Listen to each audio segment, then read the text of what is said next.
Hello everyone, आरंभ पाठशाला YouTube channel में आप सभी का स्वागत है। आज है 3 सितंबर और 3 सितंबर से करंट अफेयर्स के जितने भी प्रश्न होंगे उन सभी को हम इस वीडियो में देखेंगे और उन प्रश्नों से रिलेटेड जितने भी इंपॉर्टेंट फैक्ट्स होगा उन सभी को हम डिस्कस करेंगे। तो वीडियो को लास्ट तक देखें और अगर आप हमारे इस चैनल पर नए हैं तो इस चैनल को सब्सक्राइब करें, साथ में बेल आइकन को भी प्रेस करें। और अगर आपको मेरा ये वीडियो अच्छा लगता है और महत्वपूर्ण लगता है तो इस वीडियो को ज़्यादा से ज़्यादा शेयर करें और लाइक करें। वीडियो के अंत में आपसे एक रिवीजन का प्रश्न पूछा जाएगा, तो उस प्रश्न का आंसर आप लोग कमेंट बॉक्स में दें। तो चलिए शुरू करते हैं आज का पहला प्रश्न से। आज का पहला प्रश्न है, हाल ही में वर्ल्ड कोकोनट डे कब मनाया गया है? तो इसका आंसर है ऑप्शन नंबर बी, 2 सितंबर। 2 सितंबर को प्रत्येक वर्ष वर्ल्ड कोकोनट डे के रूप में मनाया जाता है और यह दिवस वर्ष 2009 से मनाना प्रारंभ हुआ। और इस दिवस को मनाने का जो मुख्य उद्देश्य है वह इस रोपण फसल के बारे में जागरूकता बढ़ाने के लिए प्रत्येक वर्ष 2 सितंबर को वर्ल्ड कोकोनट डे अर्थात विश्व नारियल दिवस के रूप में मनाया जाता है। यहाँ से आप लोग एक पॉइंट्स और याद रखेंगे कि भारत में नारियल उत्पादन में केरल का जो स्थान है वो पहला स्थान है और दूसरे स्थान पर है तमिलनाडु और तीसरे स्थान पर है कर्नाटक। तो चलिए नेक्स्ट प्रश्न की ओर चलते हैं। हाल ही में केंद्रीय प्रत्यक्ष कर बोर्ड सीबीडीटी के अध्यक्ष प्रमोद चंद्र मोदी के कार्यकाल को कितने महीनों के लिए बढ़ाया गया है? तो इसका आंसर है ऑप्शन नंबर बी, 6 मंथ। केंद्रीय प्रत्यक्ष कर बोर्ड के जो अध्यक्ष हैं प्रमोद चंद्र मोदी, अब इनके कार्यकाल को 6 मंथ के लिए एक्सटेंड कर दिया गया है और इन्हें वर्ष 2019 में जो है सीबीडीटी के अध्यक्ष के रूप में नियुक्त किया गया था और अब इनके कार्यकाल को 6 मंथ के लिए एक्सटेंड कर दिया गया है। तो अब जो इनका कार्यकाल रहेगा वो वर्ष 2021 तक, फरवरी वर्ष 2021 तक ये अपने पद पे बने रहेंगे। अब यहाँ बात आई है सीबीडीटी की, तो सीबीडीटी का फुल फॉर्म है central board of direct tax और इसको हिंदी में केंद्रीय प्रत्यक्ष कर बोर्ड कहा जाता है और इसकी स्थापना जो हुई थी वो 1860 में हुई थी इसकी स्थापना और इसका हेडक्वार्टर है न्यू दिल्ली में। तो चलिए नेक्स्ट प्रश्न की ओर चलते हैं। हाल ही में press trust of India PTI के नए अध्यक्ष किसे नियुक्त किया गया है? तो इसका आंसर है ऑप्शन नंबर ए, एवेक सरकार। एवेक सरकार को प्रेस ट्रस्ट ऑफ इंडिया के नए अध्यक्ष के रूप में नियुक्त किया गया है और ये स्थान ग्रहण करेंगे विजय कुमार चौधरी का। तो चलिए नेक्स्ट प्रश्न की ओर चलते हैं। हाल ही में किस देश ने कोविड-19 से निपटने के लिए भारत को 3500 करोड़ का ऋण प्रदान किया है?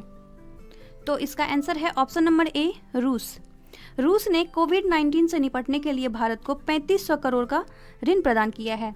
और अब यहाँ बात आई है रूस की, तो चलिए इसको हम वर्ल्ड मैप में देखते हैं। रूस का लोकेशन ये है वर्ल्ड मैप में रसिया का लोकेशन और इसका जो कैपिटल है वो है मॉस्को और प्रेजेंट टाइम में जो यहाँ के प्रेसिडेंट हैं वो है व्लादिमीर पुतिन और प्रेजेंट टाइम में यहाँ के प्राइम मिनिस्टर है मिखाइल मिशुस्टिन और रसिया की जो करेंसी है वो है रशियन रूबल।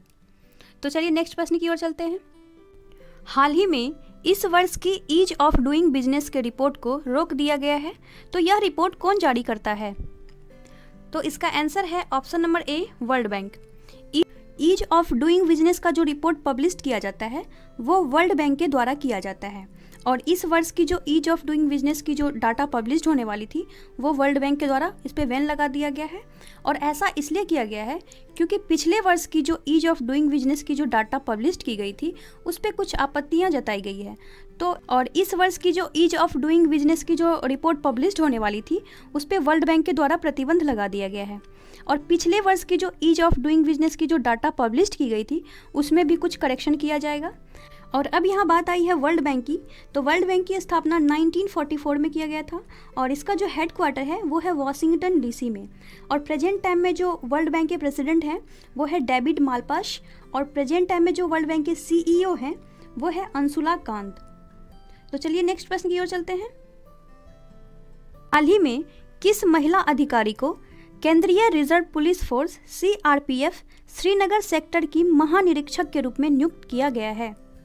तो इसका आंसर है option number B, Charu Sinha. Charu Sinha को श्रीनगर सेक्टर की महानिरीक्षक के रूप में नियुक्त किया गया है। चारू सिन्हा जो है ये 1996 बैच की तेलंगाना कैडर की आईपीएस अधिकारी हैं और अब इन्हें सीआरपीएफ के श्रीनगर सेक्टर की महानिरीक्षक के रूप में नियुक्त किया गया है। और अब यहाँ बात आई है सीआरपीएफ की, तो सीआरपीएफ का फुल फॉर्म है सेंट्रल पुलिस रिजर्व फोर्स और इसको हिंदी में केंद्रीय रिजर्व पुलिस बल कहा जाता है और इसकी स्थापना 27 जुलाई 1939 में इसकी स्थापना की गई थी और इसका जो हेड क्वार्टर है वो है न्यू दिल्ली में। प्रेजेंट टाइम में जो सीआरपीएफ के डायरेक्टर जनरल हैं वो है आनंद प्रकाश माहेश्वरी। अच्छा, सीआरपीएफ से आप लोग एक पॉइंट्स और याद रखेंगे, जो सीआरपीएफ का मोटो है वो है सर्विस एंड लॉयल्टी, सेवा और निष्ठा जो है सीआरपीएफ का मोटो है। तो चलिए नेक्स्ट प्रश्न की ओर चलते हैं। हाल ही में जी रूबी का निधन हो गया है, वह कौन थे? तो इसका आंसर है ऑप्शन नंबर सी, उपयुक्त दोनों। जी रूबी जो कि एक प्रसिद्ध लेखक भी थे और कार्टूनिस्ट भी थे और अब इनका हाल ही में निधन हो गया है। तो चलिए नेक्स्ट प्रश्न की ओर चलते हैं। हाल ही में भारत सरकार ने कितने वर्षों तक 100 मिलियन टन कोयले का गैसीकरण करने का लक्ष्य निर्धारित किया है? तो इसका आंसर है ऑप्शन नंबर डी, वर्ष 2030।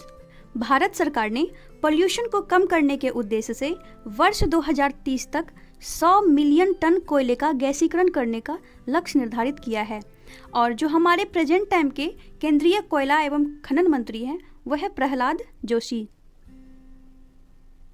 तो चलिए नेक्स्ट प्रश्न की ओर चलते हैं। हाल ही में प्रधानमंत्री नरेंद्र मोदी ने किस महीने को पोषण माह के रूप में मनाने की घोषणा की है? तो इसका आंसर है ऑप्शन नंबर बी, सितंबर। प्रधानमंत्री नरेंद्र मोदी के द्वारा सितंबर महीने को जो है पोषण माह के रूप में मनाने की घोषणा की गई है। तो चलिए नेक्स्ट प्रश्न की ओर चलते हैं। हाल ही में हिंदुस्तान शिपयार्ड लिमिटेड HSL के अध्यक्ष और प्रबंध निर्देशक के रूप में किसने पदभार ग्रहण किया है? तो इसका आंसर है ऑप्शन नंबर बी, हेमंत खेत्री। हेमंत खेत्री को हिंदुस्तान शिपयार्ड लिमिटेड के अध्यक्ष और प्रबंध निर्देशक के रूप में नियुक्त किया गया है। तो चलिए नेक्स्ट प्रश्न की ओर चलते हैं। हाल ही में दुनिया का सबसे बड़ा सोलर ट्री कहाँ स्थापित किया गया है? तो इसका आंसर है ऑप्शन नंबर बी, पश्चिम बंगाल। पश्चिम बंगाल के दुर्गापुर में जो है दुनिया का सबसे बड़ा सोलर ट्री CSIR के द्वारा स्थापित किया गया है और इसकी जो क्षमता होगी वो 11.5 किलोवाट इसकी क्षमता है। और अब यहाँ बात आई है CSIR की, तो इसका फुल फॉर्म है council of scientific and industrial research और इसके द्वारा ही अब पश्चिम बंगाल के दुर्गापुर में दुनिया का सबसे बड़ा सोलर ट्री की स्थापना की गई है। अब यहाँ बात आई है पश्चिम बंगाल की, तो चलिए हम इसको इंडिया के मैप में देखते हैं। पश्चिम बंगाल का लोकेशन ये है, इंडिया के मैप में पश्चिम बंगाल का लोकेशन और इसकी जो स्थापना हुई थी वो 1950 में इसकी स्थापना हुई थी और इसका कैपिटल है कोलकाता। और कोलकाता से आप लोग एक पॉइंट्स याद रखेंगे कि कोलकाता जो है वो हुगली नदी के किनारे स्थित है। प्रेजेंट टाइम में जो पश्चिम बंगाल की चीफ मिनिस्टर है वो है ममता बनर्जी और प्रेजेंट टाइम में यहाँ के जो गवर्नर है वो है जगदीप धनखड़। यहाँ पे जो विधानसभा की सीटों की संख्या है वह है 294 और लोकसभा की सीटों की संख्या है 42 और राज्यसभा की सीटों की संख्या है 16। पश्चिम बंगाल हाल ही में भारत के रक्षा मंत्री राजनाथ सिंह किस देश के 3 दिवसीय यात्रा पर गए हैं? तो इसका आंसर है ऑप्शन नंबर ए, रूस।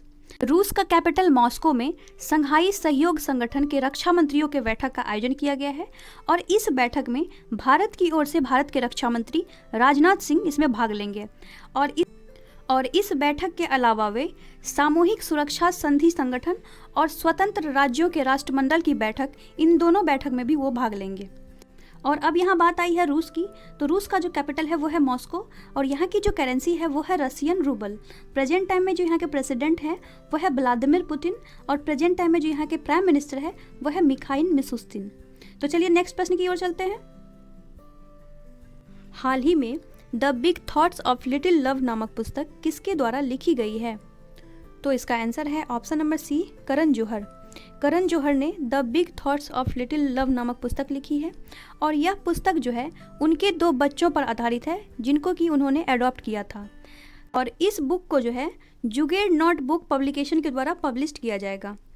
और वर्ष 2017 में करण जौहर की एक और पुस्तक आई थी जिसका नाम है एन अनसुटेबल बॉय और यह पुस्तक जो बेस्ड है वो करण जौहर जब एज ए डायरेक्टर के रूप में अपने लाइफ में जो भी वर्क किए तो उसके लाइफ में जो भी अप्स डाउन आया तो उस पर आधारित यह पुस्तक है। तो चलिए नेक्स्ट प्रश्न की ओर चलते हैं। हाल ही में जनरल इंश्योरेंस कॉरपोरेशन इंडिया के नए निर्देशक किसे नियुक्त किया गया है? तो इसका आंसर है ऑप्शन नंबर ए, अतनु कुमार दास। अतनु कुमार दास को जनरल इंश्योरेंस कॉरपोरेशन इंडिया के नए निर्देशक के रूप में नियुक्त किया गया है। और अब यहाँ बात आई है GIC की, general insurance corporation of India की। तो इसकी स्थापना हुई है 22 नवंबर 1972 में इसकी स्थापना हुई है और इसका जो हेडक्वार्टर है वो है मुंबई। तो फ्रेंड्स, ये है आज का अंतिम प्रश्न। हाल ही में दुनिया के तीसरे सबसे अमीर व्यक्ति कौन बन गए हैं? तो इसका आंसर है option number A, Elon Musk. Elon Musk जो कि स्पेस एक्स कंपनी के ऑनर हैं और ये अब दुनिया के तीसरे सबसे अमीर व्यक्ति बन गए हैं। और पहले स्थान पर जो हैं वो अमेजन कंपनी के ऑनर जेफ बेजोस जो कि पहले स्थान पर हैं, और बिल गेट्स जो कि माइक्रोसॉफ्ट कंपनी के संस्थापक है और ये दूसरे स्थान पर हैं, और तीसरे स्थान पर बन गए हैं एलन मस्क।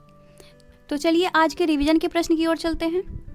आज का रिवीजन का प्रश्न है, हाल ही में लोकसभा के नए सचिव किसे नियुक्त किया गया है? तो फ्रेंड्स, इस प्रश्न का आंसर आप लोग कमेंट बॉक्स में दें। तो फ्रेंड्स, ये था आज का 10 महत्वपूर्ण प्रश्न। आई होप आपको मेरा ये वीडियो अच्छा लगा होगा और बहुत कुछ सीखने को मिला होगा।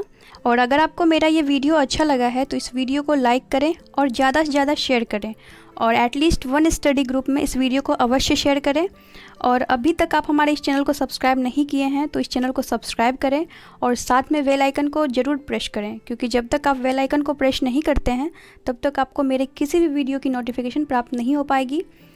तो फ्रेंड्स, चलिए मिलते हैं कल एक नई वीडियो के साथ।